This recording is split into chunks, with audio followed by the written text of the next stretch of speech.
انت عارفه لو عملتي بصل الكشري المصري بالطريقه اللي انا هقولك عليها ده هيطلع معاكي مقرمش لاخر واحده وكمان مش شارب زيت. وهتبقي مبسوطه قوي ان انت هتعمليه زي بتاع المحلات، لا واحلى وانضف، وولادك كمان هيكونوا مبسوطين جدا بالنتيجه. معايا هنا كميه بصل بدات اقطعها كده دواير او حلقان، وبعد كده هبدا افككها كده من بعض.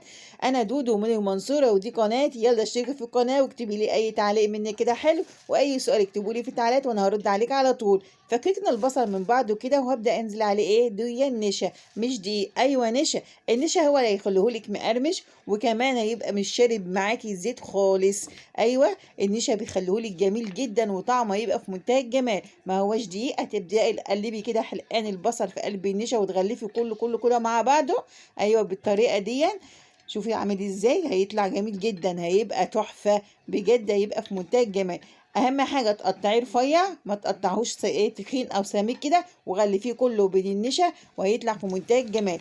في طاسة بقى فيها شوية زيت سخنين كده حلوين، هبدأ انزل بكمية بصل قليلة، ما تنزليش بالبصل كله اللي انت عاملاه، حبة بحبة. ايوه حبة حبة كده تنزلي بشوية بصل، هيبقى معاكي مقرمش لاخر واحدة، وكمان ما هوش شارب زيت. واهم حاجه الزيت بتاع البصل دون عشان يطلع معاكي كشري مصري حلو، استخدميه في كل حاجه. يعني بعد ما تسلقي المكرونه وتشطفيها، اديلها معلقتين حلوين كده من شويه الزيت بتاع الايه البصل، هيديهولك تحمير البصل، هيخلولك طعمه حلو.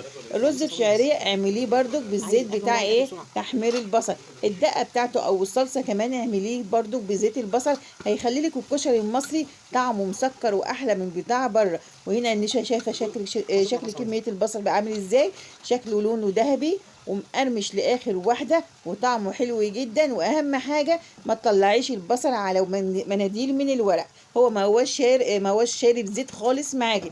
طلعيه كده على الطبق على طول. اوعي تطلعي البصل تفرشي له مناديل من اللي هي بتاعه المطبخ اللي هي بتشرب الزيت، عشان هو دون اللي يخلولك يبقى طري. لا طلعيه كده على طبق ما يكونش فردة تحت منه اي حاجه خالص، هيبقى مقرمش معاكي ل10 ايام قدام.